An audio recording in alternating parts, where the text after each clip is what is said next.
Bonjour à toutes et à tous et bienvenue pour un nouveau tirage de reprogrammation positive. C'est parti, on y va. Donc j'attrape deux cartes. Première carte, bruit environnemental. Deuxième carte, culpabilité de s'occuper de soi. Alors, toutes les informations concernant le tirage sont dans la barre d'informations. J'ai synthétisé les différentes explications. Donc, en haut, on retrouve le chakra et l'énergie. On a terre et sécurité qui correspondent au premier chakra, le chakra racine.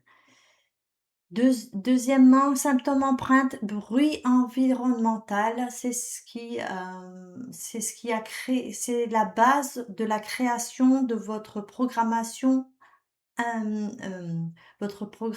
inconsciente. Donc, le bruit environnemental. La programmation inconsciente, c'est le silence n'est pas rentable. Et la reprogrammation positive, c'est je m'autorise la paix et la lenteur. On va voir un petit peu les différentes explications avec une carte oracle. Mais avant ça, nous avons la deuxième carte. Amour et pardon, c'est au niveau du 4e chakra, chakra du cœur. L'empreinte, c'est culpabilité de s'occuper de soi. La programmation inconsciente qui en découle, l'égoïsme est un péché. Et la reprogrammation positive, je me rappelle que je suis ma priorité. Donc, je vais tirer des cartes oracles pour compléter. Ça va permettre de voir un petit peu ou de réveiller ou de mettre des mots sur les émotions, les sensations, les événements que vous aurez pu vivre, les souvenirs, les choses que cela vous évoque. Euh, Vous pouvez les faire remonter à la surface et pour d'autres, le fait qu'il n'y ait rien qui remonte à la surface, le fait de voir dans les oracles peuvent permettre justement d'avoir des explications un peu plus claires avant de reprogrammer. Donc je vais prendre une carte oracle.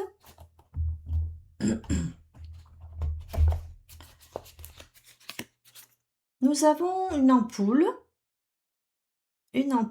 et dans cette ampoule, c'est sur un fond un peu ocre, je dirais. Et c'est une sorte de libellule qui est coincée dans cette ampoule. Alors, une libellule ou un insecte, je ne saurais pas trop dire, mais pour moi, ça évoque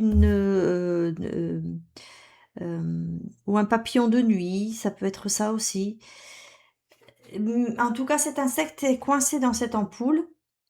C'est comme si les choses qui me viennent, hein, se brûler les ailes, le fait de se retrouver coincé, tête en bas,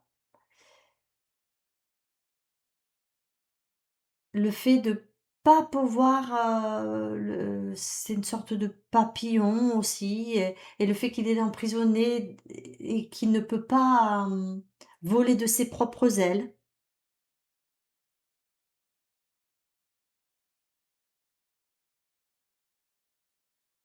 Je fais en sorte de voir un peu ce que m'évoque cette carte. Ouais, cette sensation d'emprisonnement, d'être enfermé, heu et ça peut être aussi le fait d'avoir ce sentiment-là, d'être dans cette bulle, comme protégée, mais en fait, elle se brûle les ailes.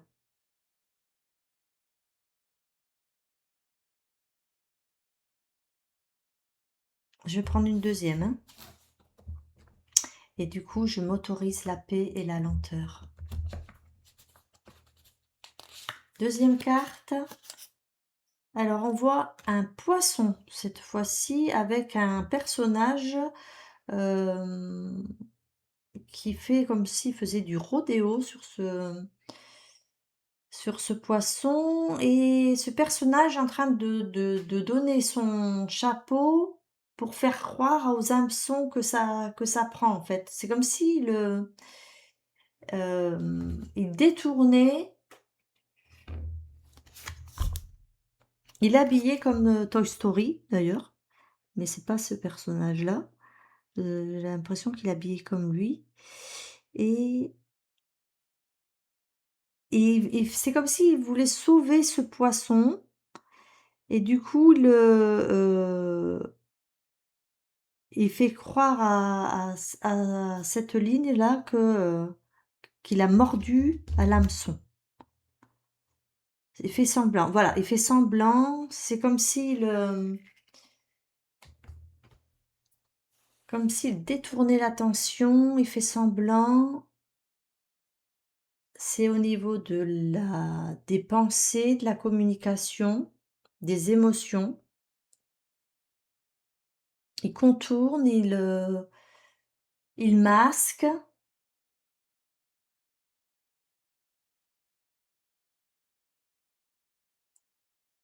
Oui, c'est dans le f faire du je fais du bruit pour, c'est ça, ouais, en fait. C'est, le fait de faire du bruit, faire de: «Oh, je suis là!» pour montrer, voilà, je fais ça, mais il ne le fait pas, en fait. C'est en faisant semblant.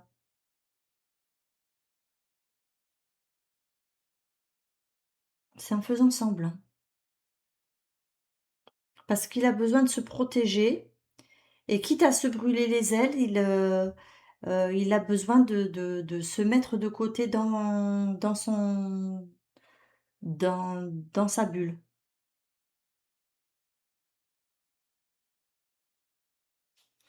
Qu'est-ce que je pourrais prendre en complément? Celle-ci.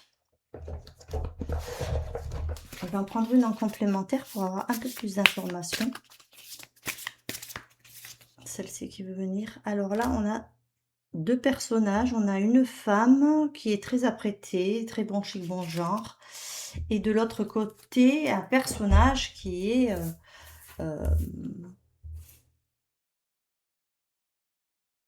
est déluré, ce qui me vient.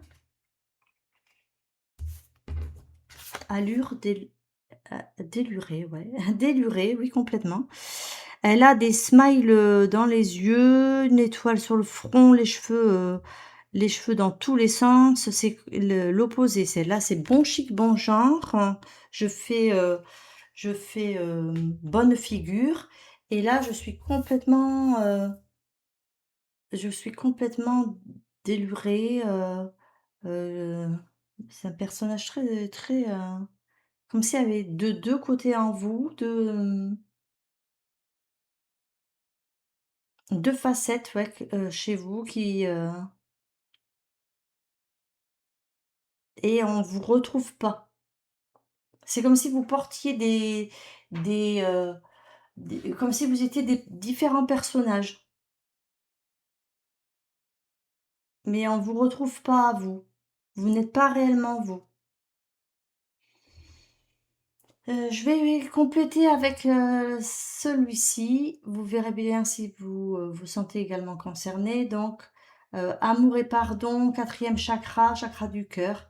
L'empreinte, le symptôme, c'est la culpabilité de s'occuper de soi. Ah, j'ai mis la carte là, je viens de m'en apercevoir. Donc, que voici, voilà les différents personnages. Là, avec, un personnage, qui a, un certain standing et là complètement dans l'autre sens, complètement déluré. Heu, donc voilà, donc j'en reviens à mes moutons. Culpabilité de s'occuper de soi, c'est l'empreinte qui s'est formée et à partir de cette empreinte, une programmation inconsciente qui s'est formée, c'est l'égoïsme est un péché. Donc ça, c'est des choses qui sont inculquées aussi très souvent par la famille. Ça peut être des parents qui vous ont, des parents, des professeurs, qui vous ont dit que vous fallait pas vous autoriser à vous occuper de vous et vous ont fait croire que le fait de consacrer du temps pour vous, c'était de l'égoïsme et hem et de l'égoïsme, avec le mauvais côté quoi. Parce qu'être égoïste, c'est penser à soi et c'est pas un mal en soi. Donc la reprogrammation à faire par rapport à cette, programmation inconsciente, c'est: «Je me rappelle que je suis ma priorité». Donc vous faire passer vous en premier. Je vais tirer 2, déjà une carte oracle. On va voir si c'est suffisant pour donner les informations, pour que vous puissiez voir un petit peu ce qui vous parle. Alors, il y a de l'eau, beaucoup de d'eau, c'est des émotions à nouveau, donc on est toujours dans ce truc d'émotion, hein. L'eau, c'est tout ce qui est relié aux émotions. Donc on a des gouttes d'eau et dans une goutte d'eau, on retrouve, hem, on retrouve une sorte d'île. Oui, c'est ça. On Une île et c'est à nouveau enfermé en fait, englouti, ce qui me vient, englouti et si vous regardez bien, c'est à nouveau enfermé dans comme cette ampoule là. C'est comme une bulle, comme oui, c'est ça, un autre monde, une bulle, un enfermement, une protection.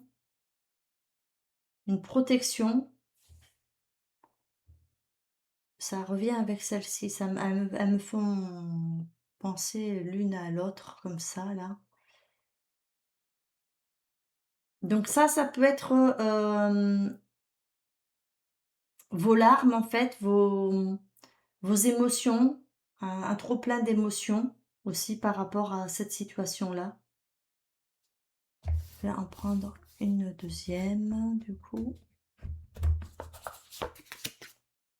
On a une sorte de palais. Je vais faire gaffe parce que je regarde pas des fois à l'écran et donc on a une sorte de palais on a la sensation que ce palais, cette maison, cet endroit repose sur cet éléphant. Parce que derrière lui, on voit pas ou alors il est au loin et caché avec, le brouillard. Mais, cette sensation, oui, que ce palais, tout repose sur cet éléphant. Tout repose, le poids repose sur cet éléphant. L'éléphant, c'est la force, c'est la sagesse, la maison, le foyer, ça peut être aussi l'endroit où vous travaillez également. Et on a, voyons, des sortes de lampions, voilà. Il y a des sortes de lampions, c'est sur un fond, orange jaune orangé. Jaune orangé, ça peut rappeler le 2e chakra, entre le deuxième et le troisième chakra, donc chakra sexuel et le chakra du plexus solaire. Le fait de rayonner, de pouvoir rayonner. Puis là, cette lumière, elle est recouverte, elle est cachée, cachée la lumière. Je vais rajouter des cartes complémentaires. Alors, voyons, pour ici.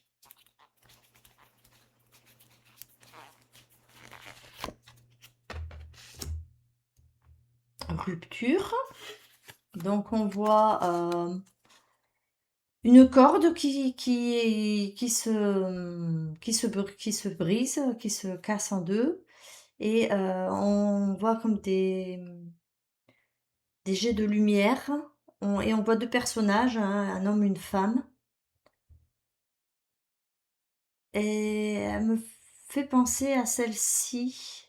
Comme si alors ça va être votre côté féminin, votre côté masculin. C'est pas forcément, le moi je me fie pas au, je me fie plus aux images qu'au texte, en fait et je me sers pas des textes d'ailleurs de certains livres.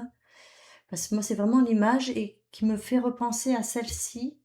Alors le côté, très féminin et là, le côté, bah, ce truc déliré, c'est aller à l'excès, en fait. Vous pourriez être dans j'ai cette sensation que ces 2 cartes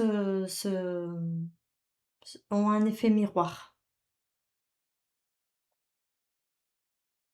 Je vais en rajouter une de plus pour, l'autre côté. Donc du coup, il y a une cassure entre votre masculin et votre féminin, ce qui me vient là. Et travail. Là, on voit des outils qui sont posés sur un fond en couleur orangé, à nouveau orangé jaune, euh, pour indiquer un travail à faire pour vous. C'est un travail pour vous qui est à faire, à mettre en place. Je vais mettre une deuxième carte pour celle-ci aussi. Fidélité. On a la carte de la fidélité avec un chien. Alors à vous de voir si ça vous parle, si c'est un animal de compagnie ou si c'est la symbolique euh, du chien en fait, parce que le chien c'est le meilleur ami de l'homme et il n'y a pas plus fidèle, il n'y a pas de tromperie, il n'y a pas de besoin de plaire. Donc un travail à faire peut-être pour être tel que vous êtes et ne pas devoir vous coller des étiquettes ou avec telle personne je dois être comme ça, avec d'autres je peux me permettre de, ou je suis à l'excès, moi je ressens de l'excès. Euh, Il y a comme des liens en plus là autour, des liens, mais faut vraiment pas penser aux deux. C'est ce côté de trop, ou être trop dans le féminin ou être trop dans le masculin. Il y a, et du coup être comme ce chien qui est lui comme, il doit être et ne porte pas heu ne s'empêche pas, voilà, ne s'empêche pas de montrer ses émotions. Voilà. Heu, Ne pas vous empêcher de montrer vos émotions.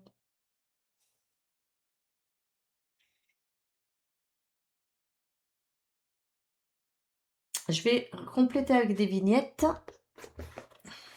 pour voir un peu plus d'informations. Donc là, je ressens vraiment des personnes qui ne s'autorisent pas à être elles comme elles le voudraient.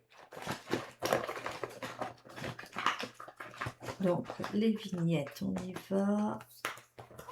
Première, agenda. À vous de voir hein, ce qui vous parle, bien entendu. Agenda.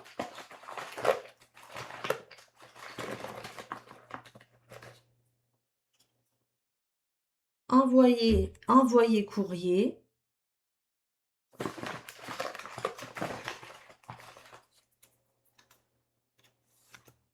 Abdos, ventre. Abdos, ventre et dégoût. Terrible, dégoût, détestable. À vous de voir ce qui vous parle. Qu'est-ce qui vous dégoûte? Qu'est-ce qui vous trouvez détestable, terrible? À vous de voir selon ce que vous ressentez. Donc, je vais prendre une carte. Alors oui, je vais prendre un message du bouquin aussi, c'est vrai. Alors c'est quoi ça? Allez. Donc on y va, deux symboles. Premier symbole.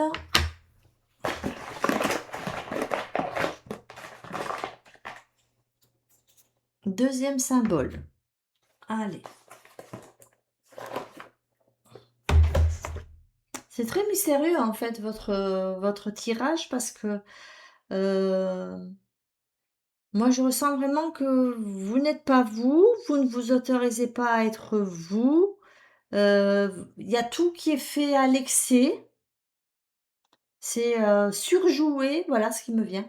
Surjouer, hem, parce qu'il y a une crainte de pas il y a une crainte de pas être accepté tel qu'on est.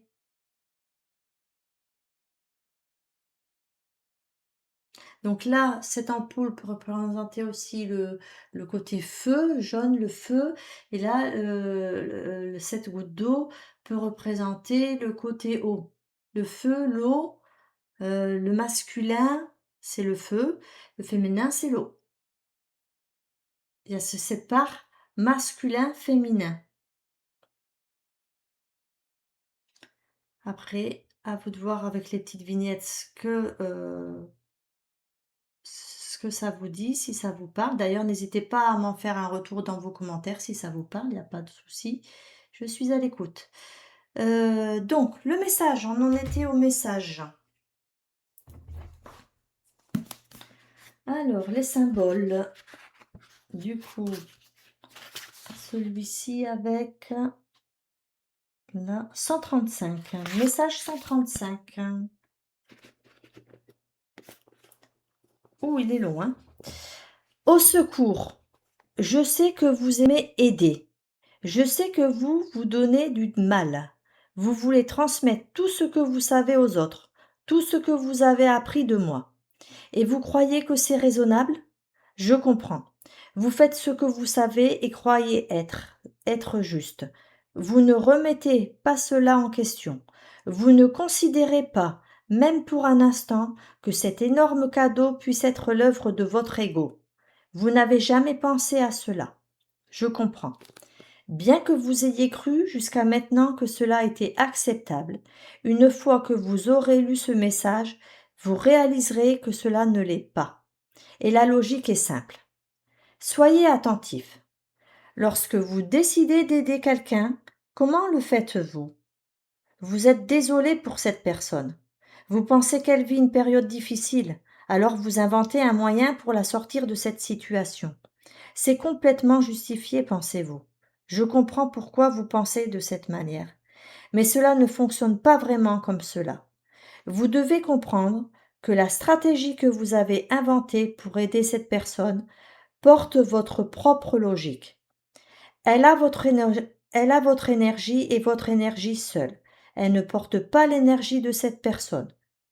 Ou, pour être plus précis, cette personne ne possède pas l'énergie de la stratégie que vous avez développée pour elle. C'est pourquoi il est extrêmement peu probable qu'elle puisse la mettre en pratique. Et même si elle le fait, il est extrêmement peu probable que le problème se résolve. Pourquoi?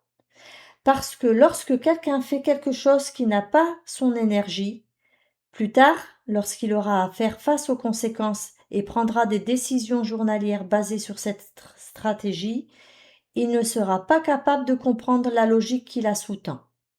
Il sera donc incapable de prendre une décision basée sur cette stratégie et par conséquent, le problème ne sera pas résolu. Pourquoi est-ce que je dis que c'est l'ego qui est à l'œuvre lorsque vous utilisez cette méthode pour aider les autres? Parce que seul l'ego veut imposer sa logique aux autres. L'âme n'impose jamais rien aux autres. Pourtant, elle les aide. L'âme regarde la personne qui est devant elle. L'âme ressent profondément cette personne. L'âme est capable de déterminer où se trouve l'âme de cette personne. Elle peut la faire parler, et ceci aide la personne à se libérer de la peur. Et une fois libérée de la peur, elle peut faire ses propres choix basés sur sa propre logique. C'est cela, être capable d'aider. Ce n'est pas prendre des décisions, donner ses opinions ou résoudre les problèmes des autres à leur place. L'aide réelle, c'est d'être capable de faire briller l'âme de l'autre au moyen de la compassion, de la purification et de l'amour. Et comme je le dis souvent, la meilleure chose à faire pour quelqu'un qui n'est pas bien, à part la purification, est de lui dire « Je sais que tu es capable de le faire ». Et le jour suivant, l'appeler peut-être pour le purifier encore et répéter ces paroles jusqu'à ce que l'âme se manifeste, jusqu'à ce que cette personne réussisse. C'est ce qu'aider quelqu'un veut dire. Jésus. Donc je vous recommande de l'écouter au moins une deuxième fois, ce message, pour bien vous en imprégner. Donc, on va aller vers les reprogrammations. Reprogrammation positive. Je m'autorise la paix et la lenteur. Vous l'écrivez, vous le mettez sur le frigo, vous le mettez sur votre miroir, vous le portez sur vous, vous vous le dites plusieurs fois et le jour où vous ne vous le direz plus, vous n'aurez plus le réflexe de vous le dire, ça voudra dire que votre corps a intégré, cette nouvelle reprogrammation positive. Je m'autorise la paix et la lenteur. Si elle est associée à la deuxième carte, ça sera: je m'autorise la paix et la lenteur, car je me rappelle que je suis ma priorité. Si vous vous sentez concerné par une carte, vous vous dites donc: je m'autorise la paix et la lenteur, ou sinon: je me rappelle que je suis ma priorité. Voilà pour ce tirage de ce jour. Je vous souhaite un très beau travail sur vous, de comprendre, les messages qui sont dessous. Il y a quelque chose en lien avec le masculin et le féminin, un rééquilibrage entre le feu et l'eau, hem, et de voir comment vous pouvez, hem, être vous être vous sans vous, sans croire que ça soit égoïste et parce que là, il y a je sens qu'il y a vraiment une perte de repères, de comment être, en fait. C'est maladroit, en fait. C'est là, vous faites semblant, là, vous pouvez être ou tout l'un ou déluré ou quelqu'un, de très, très apprêté, voire même trop apprêté. C'est toujours les extrêmes, ça, il y a vraiment un côté, extrême. Vous pouvez me dire dans les commentaires ce que vous en pensez de ce tirage. Je serai ravie de vous lire. Très belle journée à vous et à très vite. Au revoir.